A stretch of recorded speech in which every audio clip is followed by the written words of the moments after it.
Bueno, aquí en la capital. Muchísimas gracias por la información, Cristian. Que tenga muy buenos días. Ok, buenos días.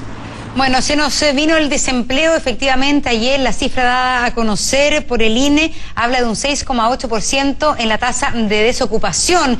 Es la más alta desde el año 2011. Está con nosotros Alejandro Ursúa, economista de la Universidad Andrés Bello. ¿Qué tal, Alejandro? ¿Cómo estás? ¿Cómo están? Buenos días, gracias por la invitación. Una de las cosas que dice era que esta cesantía, que este nivel de desempleo era algo que tenía que llegar tarde o temprano, dadas las cifras económicas. Muchas veces el desempleo durante el primer semestre, el verano pasado, no fue tan malo como lo que se esperaba. ¿Esto se veía venir y quizás se demoró un poco más de lo que se pensaba?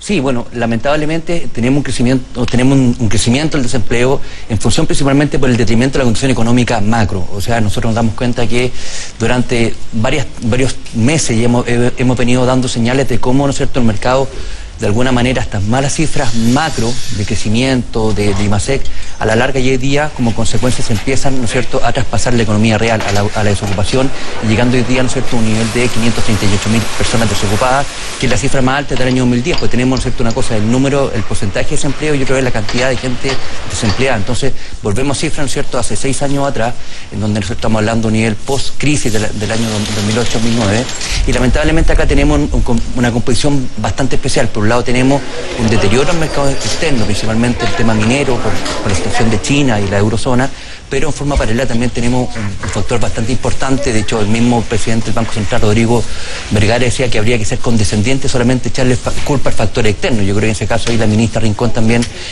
solamente se basa en lo que está pasando afuera. Yo creo que hoy día los cambios estructurales de la reforma tributaria, la reforma laboral y el proceso constituyente están generando importantes niveles de incertidumbre en el mercado, lo cual frena el crecimiento, y al no haber crecimiento, lamentablemente, como consecuencia, se empieza esto a traspasar a la economía real, en donde, ¿no es cierto?, no hay ocupación.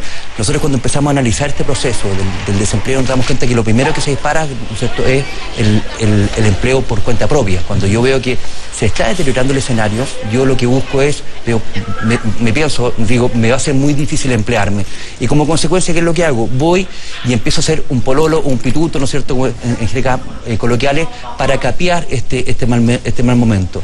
Generalmente, ¿qué es lo que hacen las empresas? Las empresas, por ejemplo, cuando empiezan a tener problemas de productividad o de venta, lo primero que hago yo, me contraigo y digo, voy a eliminar la hora extraordinaria, voy a dejar de, ¿no es cierto?, voy a parcializar la jornada, y finalmente empiezo ya a cesar personal. Entonces, lamentablemente, también estas cifras, cuando yo la empiezo a desmenuzar un poco más, hay que ver y plantearse también, estamos con una cifra importante de desempleo, pero ¿cuál es la calidad del empleo? Claro, además, esta noticia llega en un escenario, tal como tú lo describías, de muy bajo crecimiento, pero no solo un bajo crecimiento ya visto, ¿no es cierto?, en los últimos 2 años, sino que la perspectiva de crecimiento a futuro para este año, para el 2017, incluso según los organismos internacionales para el 2018, sigue siendo bastante mala. ¿Qué es lo que podríamos entonces observar en términos de desempleo de aquí hasta un par de años más?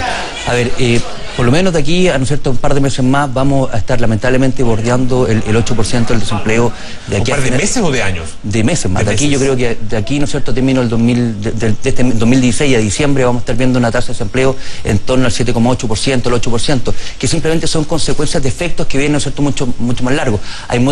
Por ejemplo, hay algunos proyectos que se están desarrollando y muchas empresas que dicen, momento, en función con todos estos cambios estructurales, que yo no sé cómo van a ser mis niveles de rentabilidad, prefiero que pasen, ¿no es cierto?, para tener las reglas claras del juego nuevamente, en términos tributarios, en términos laborales, ¿no es cierto?, en términos de la modificación del proceso constituyente, que va a cambiar la Carta Fundamental, que como consecuencia también me puede cambiar las reglas de juego a nivel macro, para ver, ¿no es cierto?, si vuelvo a invertir. Entonces, a eso deberíamos todavía tener una incidencia. Lamentablemente, yo tenía un profesor en el doctorado que decía que las cifras no las puedes torsionar hasta que hablen a tu favor. Aquí estamos hablando que ha resistido. Antes hablaban que éramos aguareros los que hablábamos, que este proceso que la economía había tenido un detrimento importante, que eso se iba a ver reflejado en el desempleo. Y usted, ¿no es cierto?, lamentablemente muchas autoridades también le están echando la culpa al escenario internacional, cuando no solamente un factor internacional. Creo que sería ser efectivamente simplista. Pero para aclarar aquí el tema, lo que pasa es que es bien distinto decir que estas cifras de desempleo tienen que ver con reformas que hoy día la economía está resintiendo, con reformas quizás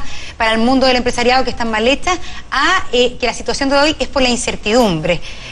¿Por cuál se inclina finalmente usted? ¿Es la incertidumbre o es que las reformas efectivamente están, porque la única reforma que está implementándose realmente es la reforma tributaria? Monse, una muy buena pregunta, como usted misma la plantea. En este caso, no hay que olvidar nunca que la economía es una ciencia social. Por ende, cuando hablamos de mercado, hablamos de un número importante de personas. Somos las personas, tanto los empresarios como los trabajadores, son personas que van a comportarse de una manera determinada en función de las sensaciones. Entonces, obviamente, esta incertidumbre viene generado, por un lado, hay hoy día modificaciones reales de la reforma tributaria que efectivamente está en vigencia, pero otro lado también hay indicadores de cómo viene ¿no es cierto?, de cómo viene la mano en función de reformas, ¿no es cierto?, estas reformas laborales, en donde hay, ¿no es cierto?, vemos que hay un veto presidencial ¿no es cierto?, a una instancia de una reforma laboral en donde se va a judicializar mucho los procesos, y son elementos que a la larga también, eso sí son incertidumbre, pero todo me dice, ¿no es cierto?, que el resultado va a ser, ¿no es cierto?, en desmedro de lo que ya ha tenido hoy día. Entonces, obviamente, es una mezcla, como usted dice. Una cosa es lo que ya está implementado y otro lo que ya va a venir, que también son elementos importantes. Alejandro, ¿qué hacer desde el punto de vista de los ciudadanos, de los trabajadores, de los jóvenes, por ejemplo, que están buscando empleo, de las mujeres que también han visto muy afectadas sus fuentes laborales? ¿Qué es lo que se puede hacer en este minuto, en términos de empleo y también en términos de un poco el cuidado de la plata? A ver, de hecho, había otra encuesta que andaba dando vuelta ayer que decía que más de la mitad de los trabajadores chilenos hoy día teme perder su puesto de trabajo. Entonces, generalmente cuando estamos hablando siempre de ciclo económico que están de alguna manera ralentizados o que se empiezan a deteriorar, lo primero siempre es llamar idealmente la racionalidad con respecto al consumo. Tenemos que pensar que cada familia nuestra es igual que una empresa que tenía ingresos durante 12 meses y esos ingresos idealmente deberían ser, ojalá, ¿no es cierto?, lo básico es que sean superiores a los egresos, o sea, que me entre más plata de la que me sale. Y en este caso, la recomendación es efectivamente tratar de ordenarlo hoy día en nuestro presupuesto financiero, tratar de acotar, ¿no es cierto?, y racionalizar muchísimo los gastos y esperar, ¿no es cierto?, de qué manera poder buscar, ¿no es cierto?, empezar a aplicar la creatividad en este caso para buscar empleo, ya sea por cuenta propia, ¿no es cierto?, o algunos mayores niveles de flexibilidad, porque la verdad que todavía esperamos que siga subiendo esta tasa. Y cuando dice el fondo tener mucho cuidado con lo que se consume, con no consumir más de lo que gana cada familia, es lo que muchas veces uno conoce como apretarse el cinturón. Correcto. Pero no siempre se puede apretar el cinturón. ¿Es mal momento para pedir créditos, por ejemplo? Hoy día todavía las tasas de crédito siguen siendo convenientes. En general, la recomendación muchas veces es tratar de, por ejemplo, concentrar las deudas. Si tengo 5 tarjetas de crédito distintas en diferentes casas comerciales, cada tarjeta de crédito me cobra un seguro de desempleo, un seguro de gravamen, ¿no es cierto?, costos de administración. A lo mejor lo lógico sería concentrar todo en un gran crédito, lo cual me permite eliminar, ¿no es cierto?, este incentivo o tener la tentación de a lo mejor de incurrir en gastos que a lo mejor no requiero. Sí, hoy día, por ejemplo, si yo tengo una deuda grande de 4 o 5 millones de pesos, a lo mejor concentrarla en un crédito de consumo que me permita a lo mejor eliminar tarjetas, eliminar las tentaciones y empezar a ordenarme, porque obviamente con escenarios, ¿no es cierto?, económicos más complejos, es importante también mantener una finanza más sana. Alejandro, muchísimas gracias por estar con nosotros aquí en Tele13 por la invitación. Buenos días. Son ya las 7:51 y les contamos que hoy se va a hacer efectiva la primera alza del sueldo mínimo que va a ir